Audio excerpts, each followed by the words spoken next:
And we're good to go. Happy first day of summer. Yeah. Oh, I didn't even know that was today. Yeah, it's the first day of summer. Yesterday was nice and cool. So we're the 2 days before that. And then first day of summer hits and it is 93 degrees out. Yeah, it was not too bad in the shop this morning, but yeah, by the afternoon it was getting kind of got pretty steamy. Yeah, I think it's going to be bad the rest of the week. Yeah. You're very much a hot weather kind of person. I am, but yeah, not when I'm working. Yeah, especially in a non-air conditioned shop. Yes. Yeah.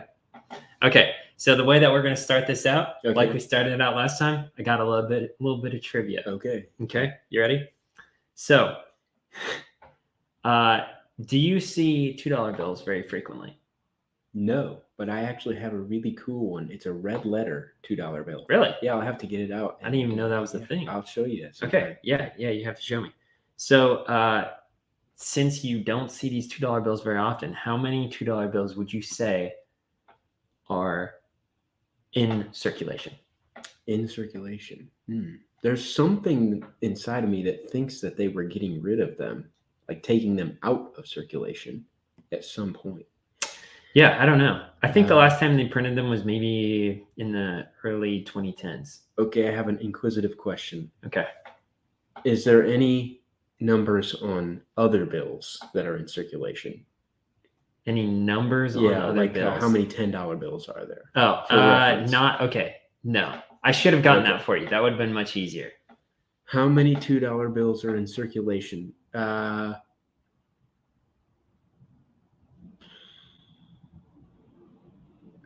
man, 500 million. 500 million. Yeah. Honestly, that was not as far off as I thought you were going to be. Okay. 1.1 billion. So you're about. Okay. I'm about half. Yeah, you're about half, but still over $1 billion $2 bills. That's pretty insane. $1 billion $2 bills. So yeah, I've given $2 bills to cashiers before, and they're like, "I don't know if this is even real." Yeah. Okay. Interesting. So the next one is how much ink in tons do you think the U.S. Mint uses per day? Oh man.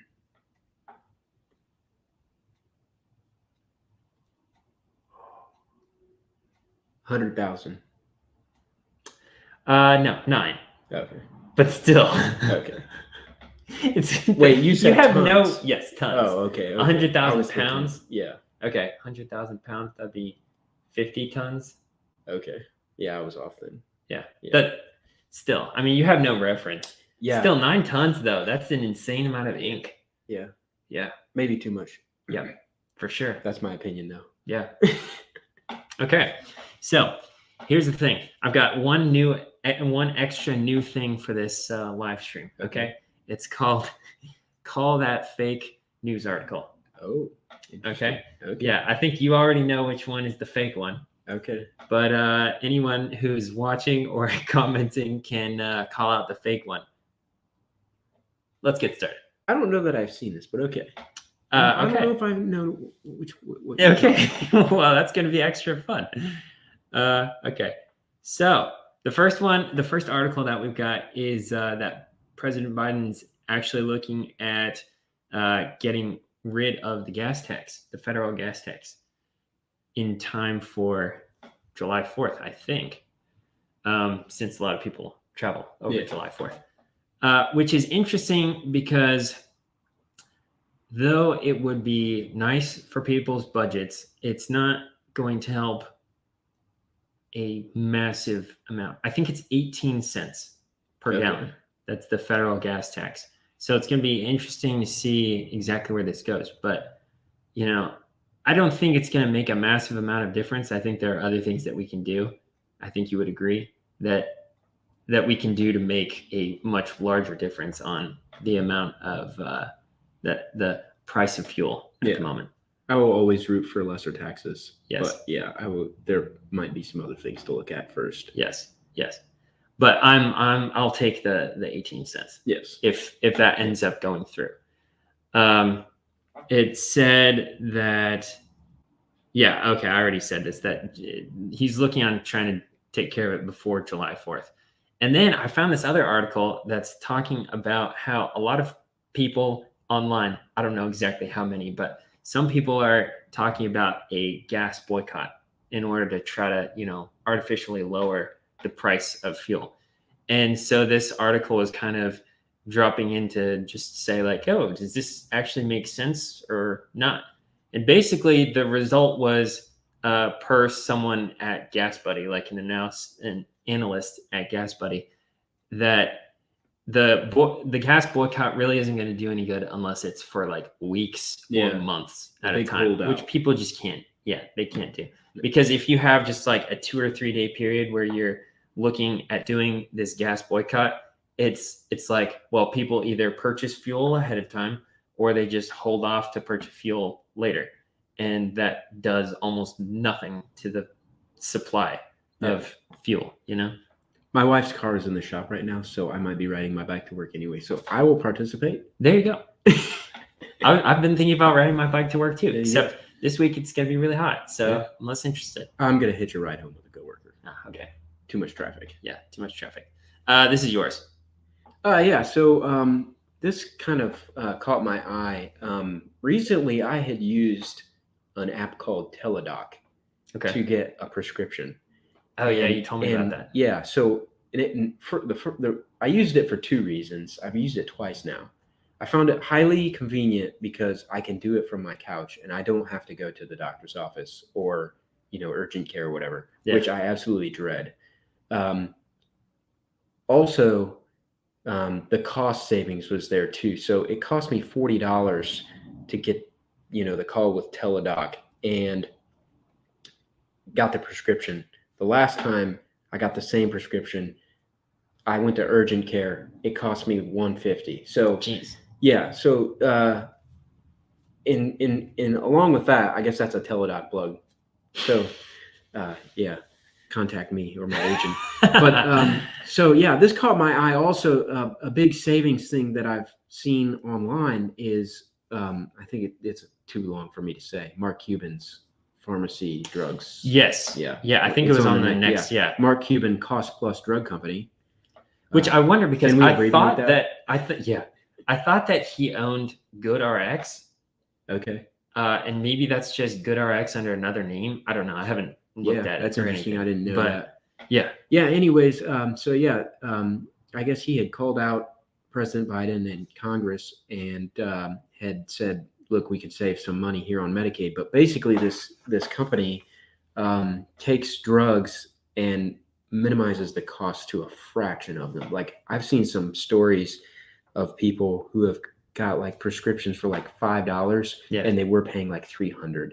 Jeez. So yeah, look into that. If that's something that you know, if you have regular prescriptions, that's not something I have to deal with right now. But yeah, so they offer it. They don't go through any health insurances. Mm-hmm. So they offer this slide says the simple model offers significant savings. The study found the $3.6 billion in savings, which is what he claims he could save Medicare yearly, amounts to 37% of the $9.6 billion that Medicare spent on 89 drugs examined in the study. Oh my gosh. Yeah. A third of it? Yeah. A third of the budget. Yeah. So there were savings to be had on 77, with only 12 drugs had no savings. Jeez. That's insane. Yeah. Ridiculous. Yeah. So, he tweeted at President Biden, and so we'll see what happens. Hopefully they can work something out. But I'm not terribly optimistic, because we all know how they like to bicker back and forth. Yeah. And I think everybody on both sides likes to line their pockets, specifically with the pharmaceutical companies, possibly. Mm-hmm. And why save the taxpayers money? Yeah. So they're probably getting them at cost. Yeah. Yeah, turning a profit. Okay, so the next one is interesting. This article talks about how 36% of employees apparently earning over $100,000 are living paycheck to paycheck, which on one side is like shocking to me. You know, 100 grand is a lot of money to be living paycheck to paycheck. And then on the other side, I'm like, not really that surprising, because we live in America and people have debt galore. You know, you got payments. So paycheck to paycheck isn't like a massive surprise to me. But it goes on and talks, it says 36%. And that's twice as many as in 2019. Oh, which is interesting, especially since that's right before COVID. So, how does that coincide with home buying numbers? Are people living paycheck to paycheck because their mortgages are higher? I've wondered that.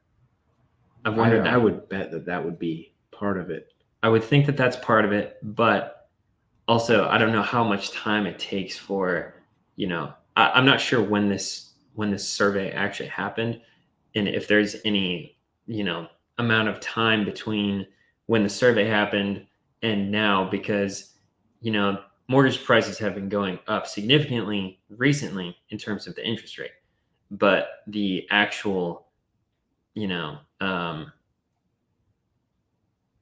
but the actual value of the home that you put on the mortgage is obviously higher now than it was 2 years ago. Yeah. So that may very well be the case. 2 years is enough to not be living paycheck to paycheck, though. Yeah. You should have recovered from your large house purchase. And then later on in the article, it says that apparently 36% of people living that have a salary of $250,000 or more are living paycheck to paycheck. So that's according to and up. It's the same. Yeah, and that's according to Lending Club.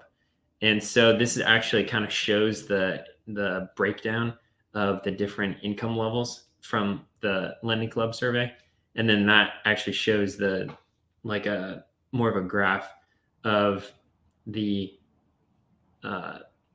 salaries. So these are lower income salaries, the lowest ones. Then the red one is like middle income, and then the gray. Oh, I'm sorry, that's completely opposite. Gray is the highest. So that's the highest percentage of people with $50,000 or less of salary are living paycheck to paycheck, and that increases over the last 12 months.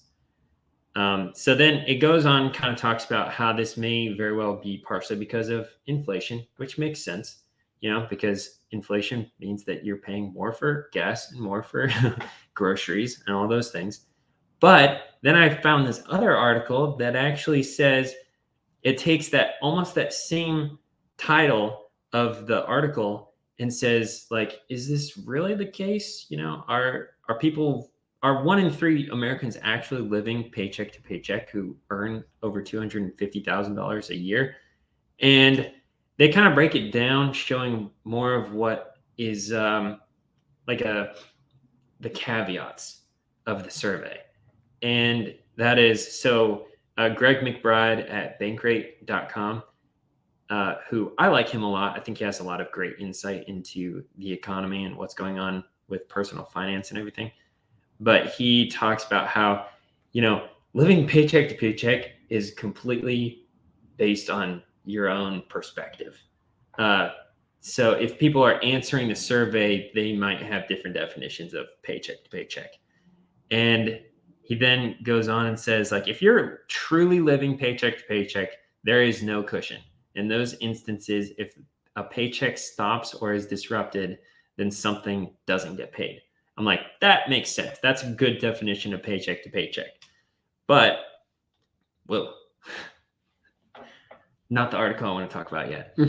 But it goes on and continues by saying, like, hey, paycheck to paycheck for high income earners may be like, oh, we're investing in the market. We're investing in our kids' college, 529 plan. Maybe we're paying extra on the house. These kinds of things could be considered paycheck to paycheck to high income earners. Yeah. But it's not really, because those are more discretionary expenses. Yeah. So it was kind of interesting to see the contrast between those two articles and how they were throwing in some caveats. Yeah, that's interesting. Yeah. But regardless, listen, if you have a high income, especially if you have a high income and you have extra space for those discretionary expenses, I understand you may be living in somewhere in the United States that's much higher in terms of the cost of living, like New York City or somewhere in California. But if you're just regardless of how much income you have, just try to pay off your debt, and you don't have to deal with those payments. Yeah. Okay. The next article is super interesting to me. Okay. I was honestly kind of shocked by this. Okay. So it says the study shows Top Gun Maverick, so that's the second Top Gun, is a budgeter's dream. Okay. You'll have to let me know what you think about this, because I was just really kind of surprised.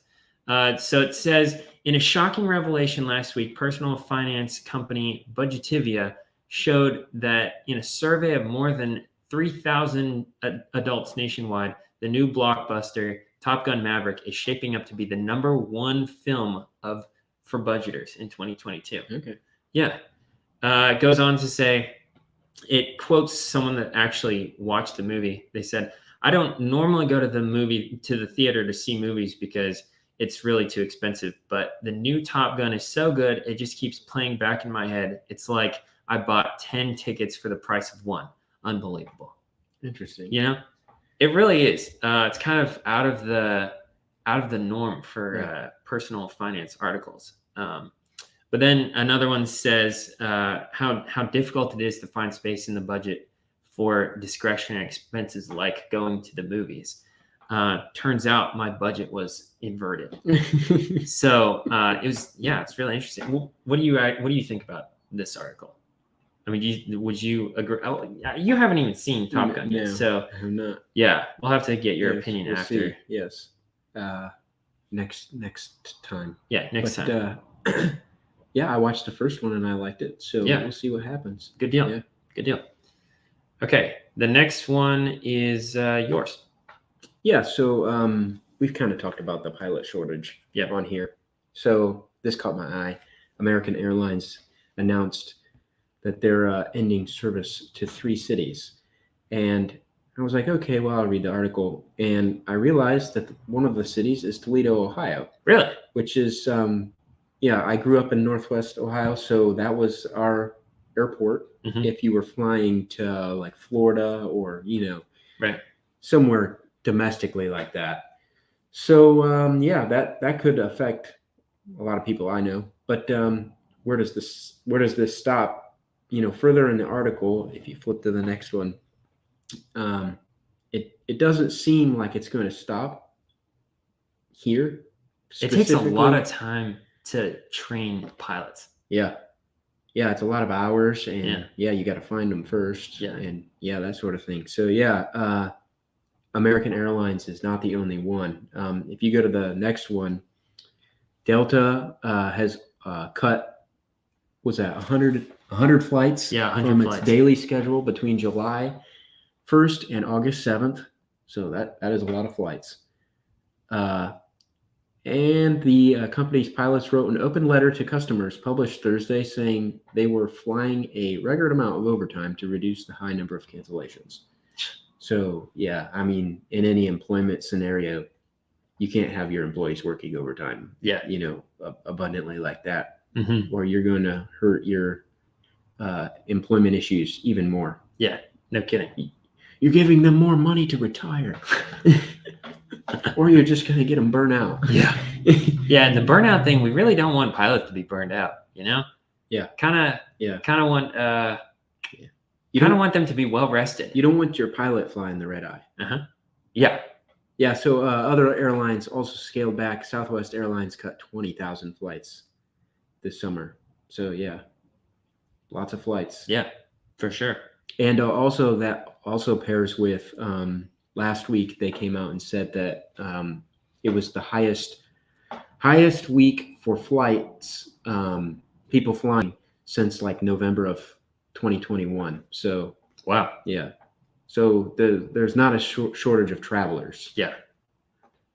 Well, especially because now I know flights are going up, but nowadays people are looking at the cost of gas and just driving somewhere, and they're like, I don't know, maybe we should just fly. Yeah, that's the thing. Were you going to drive? No. Yeah. And if they start cutting flights or cities that they're servicing, you're driving farther to get to an airport. Mm-hmm.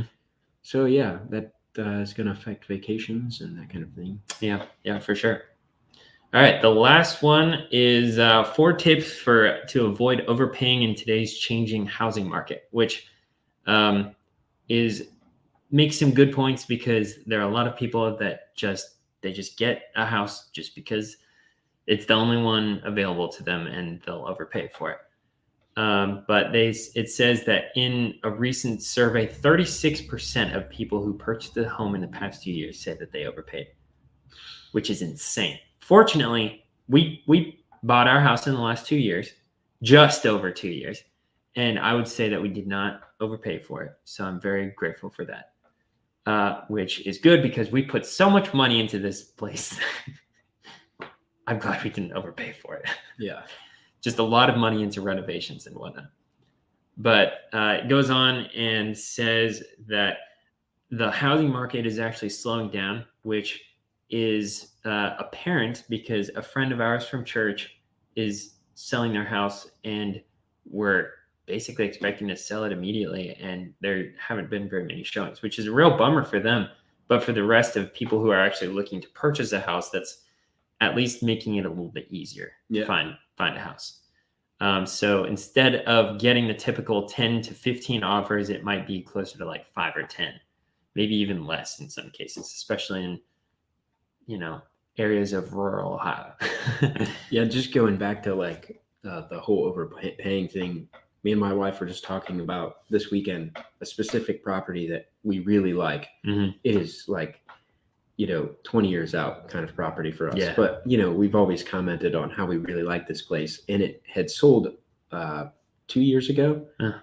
And it had sold the previous year to that. Oh, really? And so the second time it was on the market, in 2 years, it was purchased for $100,000 more. Wow. So yeah, appreciated, I guess, in value, $100,000 in 1 year. That's and insane. We commented on how silly we thought that was, and the price that we thought that was. Mm-hmm. And the specific property went for $330,000, I think. Mm-hmm. And we were like, wow, this is so overpriced. And now, just like driving by and looking at it, we're like, yeah, that's a $450,000 house right now. Yeah. So I guess it wasn't too dumb. Yeah. Yeah. Probably was a pretty good investment for them. Yeah. It's a really nice place. Yeah. Yeah.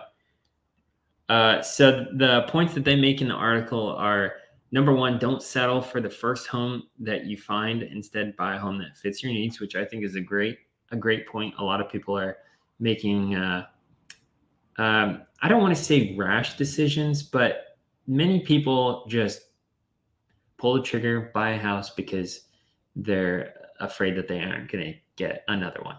And I understand that, but the market's starting to slow down, especially right now. Just don't just get the first one that you can find, and don't overpay for it. Second is, don't automatically pay over asking price. Instead, use an escalation clause. That's actually how we purchased our house. So we made an offer, but we made an escalation clause of 10 grand. So if someone else had actually put in a higher offer that was like 3,000 more than ours, then ours would automatically bump up to 4,000. Okay, more than ours. So 1,000 more than theirs. So that's kind of nice, because that's less of a worry about overpaying. It just automatically bumps up if it has to. And then also, number 3, don't waive contingencies outright. A lot of people are purchasing homes without even getting inspections, and that is a great way to get a lemon. Yeah. So be very careful. Garrett, we have one person in the comments, Leroy, who said you liked the original Top Gun. One does not simply like Top Gun. Well, it's kind of like, in middle school when you like a girl. Mm-hmm. Okay. Yeah. All right. Yeah. Just downplaying it. Well, a little bit. You really, really are into this girl, but later on you might not be. Okay. Yeah. All right. Okay. Compared to other ladies that you meet. Yes. So compared to the second Top Gun, maybe. I don't know. We'll see. Yeah. We're going to find out. So basically, if you called that the fake article was the Top Gun one, you're correct. I wrote that. but we're going to see Top Gun right now. And I have to say, I agree with the article. It really is the budgeter's dream, because I've replayed that movie in my head a bunch of times, and I'm still going to see it a second It was time. very well written. Yeah, that's for sure. Thank you. Thank you. Thank you. Thank you. All right. So like and subscribe, and comment down below. Let us know what you think about these articles, and if you have anything else to add to them. Yeah. Happy summer. See you in a couple weeks.